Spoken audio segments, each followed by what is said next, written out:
Punk rock isn't about perfection, it's about passion. Born out of working class frustration and rebellion, punk rock is the story of DIY do-it-yourself ethics, of raw emotion, and music that challenged everything. From clubs to politics, from New York to London, from the underground to the mainstream, punk rock has always been a voice for the voiceless, a place to let out frustration, and a sanctuary for outcasts and outsiders. The essence of punk rock is pretty simple. 3 chords, raw energy, and lyrics that spoke directly to the working class. I've been a fan of punk rock since I was like 13 years old, and this is a video I've wanted to do for a long time, so let's do it. This is the history of punk rock. Hey, who are you? Who am I? I'm the cooler version of you. I'm the punk rock version of you. If you're gonna do a video about the history of punk rock, well, I'm gonna make sure you get it right. I'm watching you. Okay, there's no better place to start than the word punk. Where does it come from? According to the Oxford English Dictionary, one of the earliest uses of the word punk was in 1575 as lyrics in the song Simon the Old King, or sometimes Old Simon the King. The song's narrator suggests that being drunk is a, quote, sin as it is to keep a punk, unquote. At this time in the 16th century, the word punk basically meant prostitutes, so that's what the lyrics are referring to. The song itself was supposed to be a simple, fun drinking song. Even Shakespeare used the word in his plays The Merry Wives of Windsor and Measure for Measure. Over the next few centuries, the word evolved, eventually describing hustlers and gangsters. Let's fast forward to October of 1899 in San Francisco. A young attorney named Otto Wise was hosting a party, and he was encouraging people to sing. Eugene Levy got up and sang a song, and that song was so interesting that it was described by Otto Wise in the San Francisco Call magazine in 1899 as the most punk song ever heard in a hall. The song that Eugene Levy sang that night has been lost to time, but the reason I'm bringing up this seemingly random moment is because we still have that newspaper article from 1899, and as far as print goes, this is one of the first times, if not the first time in human history, that the word punk was used to describe music. And in all those stories and examples that I just shared, it's interesting that they use the word punk more or less how it's used right now in current day, as something that's loud, brash, and defiant. The March 22nd, 1970 edition of the Chicago Tribune magazine is what usually gets credited as the first use of the words punk rock. Ed Sanders of the band The Fugs was being interviewed about his solo album and described it as punk rock. So now we know where the word punk comes from, so the next obvious question is, who was the first punk rock band? Unlike with emo and Rites of Spring, or even pop punk with the Ramones, it's kind of unclear. There's no definitive answer of who was the first punk rock band. And if you're shaking your head right now because you don't think the Ramones were the first pop punk band, here's a clip from the Punk's Not Dead documentary from 2007. We were a fast pop punk, very in-your-face band. So we have a few options: the Stooges, Sex Pistols, The Clash, Death. I would also throw in MC5, The Kinks, and The Bad Brains. Of all the bands in that list, Death is a band that some people might be unfamiliar with. So Death was a punk band during the 70s. They recorded an entire album, but due to Columbia Records' issues with the band's name, the album wasn't properly released until 2009. It's a crazy story, and if that album did get released in 1975, we might talk about Death the same way that we talk about the Ramones, Sex Pistols, and The Clash.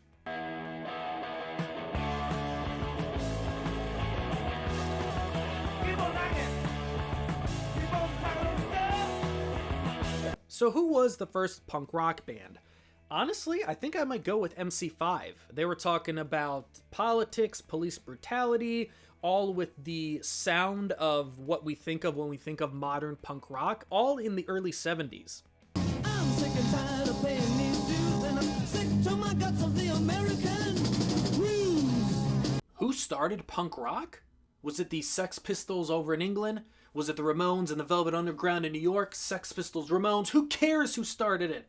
It's just music.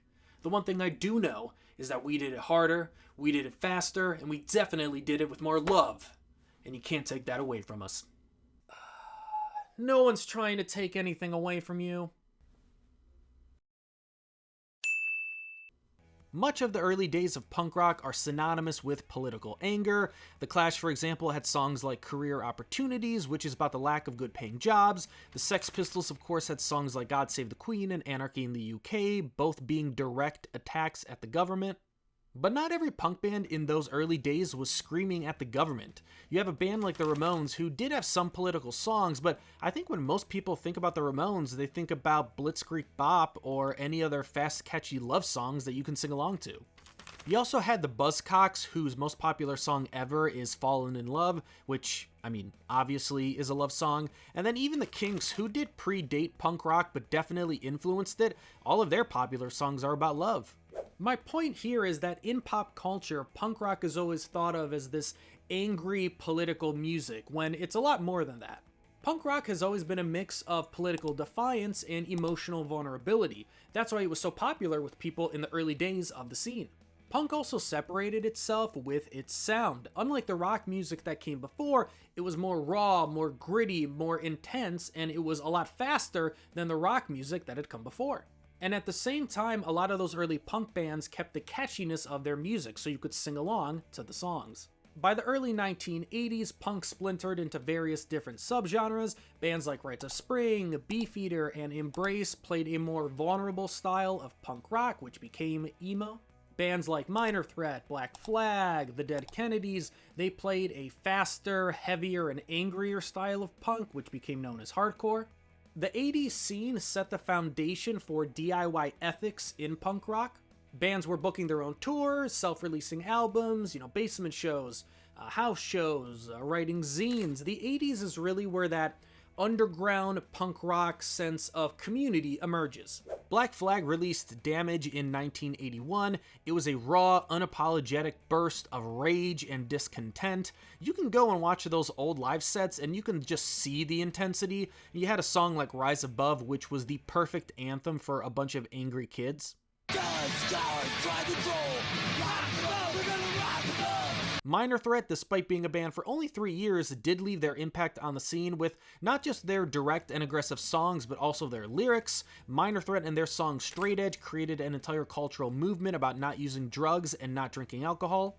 And I think a lot of people still respect these bands because it never felt like they were going out and chasing money or fame. A band like Fugazi, right, is still held up as this pillar of punk rock. And take a look at like Henry Rollins. How many versions of Black Flag are currently touring, and Henry Rollins hasn't played under the Black Flag name in years? It's the same thing with Minor Threat. I know a lot of people want to see them reunite and play some more shows, but it just doesn't seem like Minor Threat is going to be playing Warped Tour anytime soon. Another cultural movement created by the punk rock scene was the Riot Grrrl movement of the early 1990s. It was a feminist punk movement that combined music, zines, and activism to address issues like sexism, abuse, and gender inequality. Bikini Kill and lead singer Kathleen Hanna became the face of the entire movement, and you had songs like Rebel Girl and Double Daria that became anthems for empowerment. With the help of Nirvana in the 90s, punk rock started to slowly move into the mainstream. I have to talk about Bad Religion's Suffer, released in 1988, a very important punk album. It perfectly mixed the sound of punk rock with melodies and important lyrics, and it was also one of the best-selling punk albums until the 90s when punk rock got popular. Give me nothing to the world where all someone else is go, but oh, what can you do? I also have to mention Operation Ivy and Energy from 1989, probably the best mix of ska and punk rock that we've ever gotten, and I wonder if Operation Ivy are ever going to reunite. We just had Laura Jane Grace and Catbite do an entire Operation Ivy set at Riot Fest this year, and people loved it, so come on Operation Ivy, just embrace the nostalgia and give us one more show. The 90s had a lot of memorable and iconic punk rock albums released. Some of these albums are still some of the best punk rock albums of all time. This is just a sample of some of the albums that were released in the 90s, the most important being Dookie by Green Day. Obviously, it's a great punk album, but in my opinion, it's also the best pop-punk album of all time. If Dookie doesn't exist, I don't know if pop-punk eventually becomes mainstream. Blink-182 might have still made that happen with Enema, but Dookie was definitely the foundation. And while I think Dookie is the best pop-punk album of all time, I think Damn It is the best pop-punk song of all time. I want to talk about an underrated album from the 90s, Revolution. I think it's called Inspiration by Inquisition. All you need to know is that this was the band that predated Strike Anywhere. It's a great street punk album that nobody ever talks about, and also look at that title. It's one of the best punk rock album titles ever. I'd rather not cool. They stand by your fire and before my life. In addition to all of this great music, Warped Tour started in 1995 and would become the most successful punk rock festival of all time. Warped Tour took the festival concept and made it affordable to see a bunch of bands all in one day. While bands like Green Day, Offspring, and Blink-182 were definitely selling more records than any punk band before, it really wasn't until the 2000s when punk really became mainstream and punk went pop. The 2000s saw the rise of pop-punk bands like Simple Plan, Good Charlotte, Sum 41, Bowling for Soup, New Found Glory, Fall Out Boy, and My Chemical Romance. Now all of this led to a lot of backlash and a lot of people calling those bands sellouts. And that never really made any sense to me, because if you're selling out, you're changing your core beliefs to appeal to others, or as far as music goes, you're changing your sound to make more money. And it's not like Simple Plan and Good Charlotte were playing basement shows singing about politics, and then changed their sound to sing about high school and breakups. So exactly how did they sell out? The same thing happened in the 90s with the Jawbreaker and Green Day, where a lot of people in the scene were upset with them because they signed to a major label, but both bands never really changed their sound. So, you know, in my opinion, it's like, yeah, go take the major label money and go put out the best possible Green Day or Jawbreaker album that you can. And when it comes to pop punk, I've always found it funny that so many people just dismiss it as whiny love songs. Like, I always love when hardcore gutter punks just can't stand pop punk because it's just for posers and it's nothing even close to real punk rock.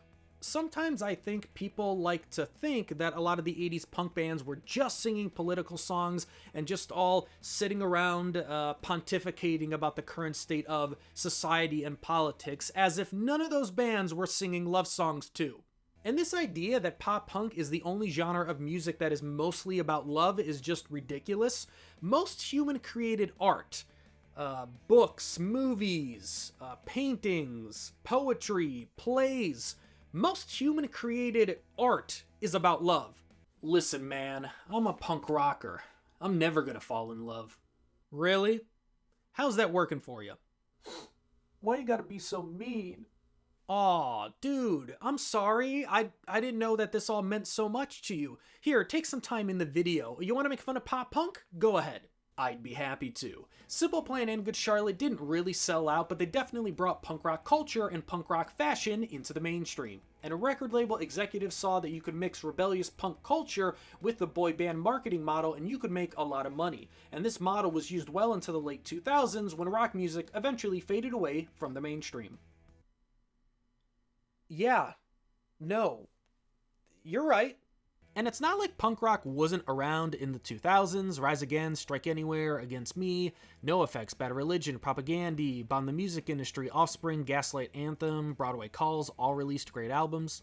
One of my favorite bands from the 2000s punk scene, and granted this was really late into that 2000s scene, the band Broadway Calls. They were a very interesting band because I found them when I was looking for political pop punk. You know, I wanted something that was catchier than street punk, and Broadway Calls delivered.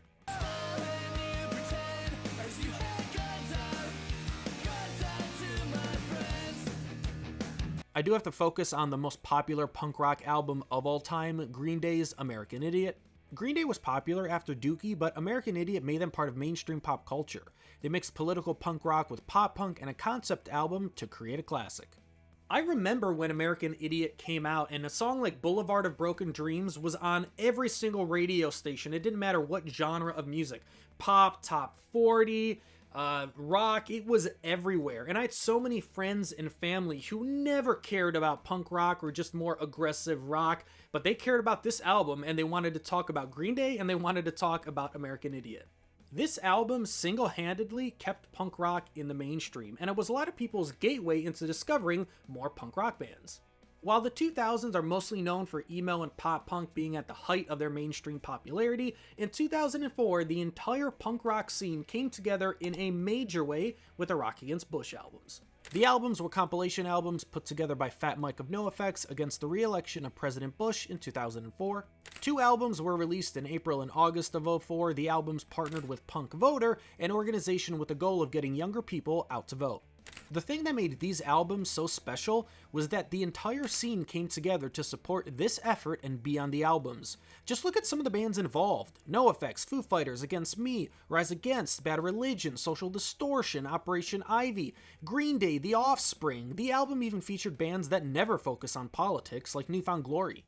The Rock Against Bush albums energized the entire scene in a way that hadn't been seen in years and really hasn't been seen since. And this was all happening as emo and pop punk were dominating the punk rock conversation in mainstream pop culture. The Rock Against Bush albums made sure that punk rock didn't become some fashion statement or didn't become just one big joke. So the question becomes, do you have to be political to be a punk rock band? Now, I know a lot of you are saying, well, yeah, duh, but how many punk rock bands are out there and they have no songs about politics, but we still call them and we still refer to them as a punk rock band? So should we just call them pop punk bands? If you have a 10-song album and 9 of those songs are about your high school girlfriend, and one of those songs is vaguely political and has lyrics like, oh, the government's bad, I hope things get better, are you a punk rock band? Or do you have to have a 10-song album and every single song is like a 10-page college thesis about capitalism's effect on modern society? Does that make you a punk rock band? I've always felt like, especially for casual fans of rock music or punk, that emo and pop punk and punk rock are so intertwined that a lot of people think they're basically the same thing. I mean, how many people refer to My Chemical Romance as an emo band, even though they've said over and over that we're not an emo band? Or how many people label Blink-182 a punk rock band? But at the end of the day, does it really even matter? Because out of all the rock subgenres, it feels like punk rock is one of them that's still the most closely guarded. To be a punk rock band, you have to have some level of working class ethos in your music.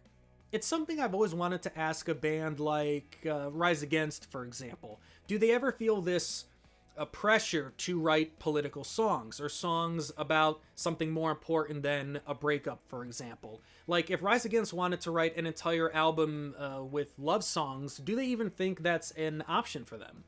It's just something I've always wondered, if these bands feel like it's a weight on their shoulders that, of course, we're a punk rock band. We have to sing songs about societal issues because this is something core to what we are as a band, or what is a punk rock band. Is it a responsibility they embrace, or is it almost a creative limitation? That makes me think of the end quote in SLC Punk, where it's like, at the end of the day, you could do a lot more damage in the system than out of it. And, after everything that's happened, at the end of the day, I was just a trendy ass poser. And that's the truth. You can do a lot more damage in the system than out of it, but you don't really realize that when you're singing angry political songs in high school. And what does it mean to be punk anyway? I always go back to the Punk's Not Dead documentary, and I think about that clip where it's members of Pennywise talking about, if you wanted to be the most crustiest gutter punk of all time and you wanted absolutely nothing to do with any corporations, that it would be very hard to live a life in modern society. And then they talk about the first year that Target was going to be sponsoring Warped Tour, and that they were conflicted because Target is this giant corporation and they're going to sponsor this, punk rock festival. So Pennywise was actually thinking about dropping off that year's Warped Tour because Target was going to be a new sponsor. And then it cuts to one of the members and they're like, well, I thought about it and, I shop at Target all the time. And then Pennywise did play that year's Warped Tour. And in a way that kind of sums up what it is to be a punk in modern culture. I mean, if you wanted to be the most crust punk, the most gutter punk that you could possibly be, I honestly think it would be very, very hard. To me, punk rock has always been about this broader idea, almost kind of like the golden rule, treat others the way that you want to be treated. Don't be a gatekeeper, don't be a bad person, and just treat other people with respect. And on a larger scale, it's not like we can say that there are a core set of rules of what it is to be punk, because that would kind of go against the whole thing. But, you know, there are certain things that you can't be, right? You can't be a racist and be punk. You can't be a sexist and be punk. You can't be any other form of bigot and still think that you have punk rock values.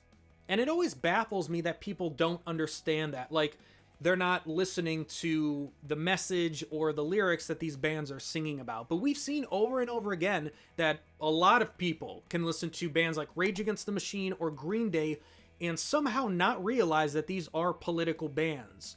So I guess the only explanation is here that people actually are not listening to the words at all.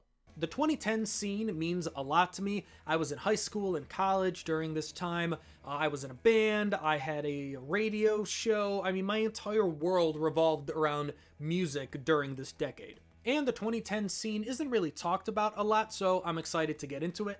So by this time, rock music had faded away from the mainstream. It was nowhere near as popular as it was in the early 2000s, or even really the mid-2000s. So punk rock, emo, and pop punk went back to the underground. The 2010 scene had no mainstream outlet. MTV wasn't around anymore, none of these bands were getting played on the radio, rock music just wasn't cool. But what the 2010 scene had that no other previous punk rock scene had was social media. Now, I know a lot of people don't immediately think of social media as punk rock, but all those bands in the 2010 scene had, for the first time, daily direct communication with their fans. We usually talk about the 2010 scene as the emo and pop punk revival because that's when those genres of music became cool again.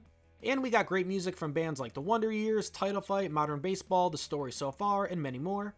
As far as punk rock goes, I think the Menzingers, Joyce Manor, and Pup are the big three of the 2010 scene. The Menzingers had that Americana anthemic rock sound. Pup was more raw and intense, kind of like what a modern-day Black Flag would be, and Joyce Manor modernized pop punk. On the Impossible Past and Never Hungover Again are two of my favorite albums of all time. Me and Casey, we used to get drunk before we did the dishes. Some other great albums from the 2010s are Touche Amore Stage 4, a masterpiece of overcoming grief. I think the Lawrence Arms are underrated. I mean, with the amount of great songs they have, they don't get talked about enough. Off with their heads focused on mental health in their style of punk, great lyrics and music that still brings all the fast, chaotic punk rock that you love. I remember the first time I heard Bomb the Music Industry and Jeff Rosenstock. There was this punk band that was giving away all their music for free on their website. High school me thought it was the coolest and punkiest thing that you could possibly do.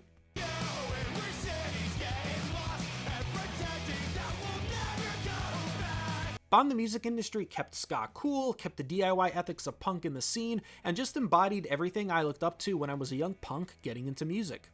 Not to mention that Bomb the Music Industry is a great punk band name. Here's a few other bands and albums I really liked from the 2010s. Stuff from the Lippies, Against Me, Japandroids, Flatliners, and Banner Pilot. I want a heart tattoo. The 2010 scene wasn't overly political. It was more introspective, more personal. It was a lot of storytelling in the songs and the lyrics. The 2010 scene was really a mix of everything that had come before. It had the raw energy of punk rock, it had the vulnerability of emo, and the catchiness of pop punk. In recent years, there has been a massive resurgence of nostalgia for the early 2000s emo and pop punk scene, and the mid-2000s, emo and pop punk scene. Things like Sad Summerfest, Emo Nights, When We Were Young, and the Return of the Warped Tour. Not to mention that there was an entire new word, elder emo, created because we had to come up with a word to describe all of this nostalgia.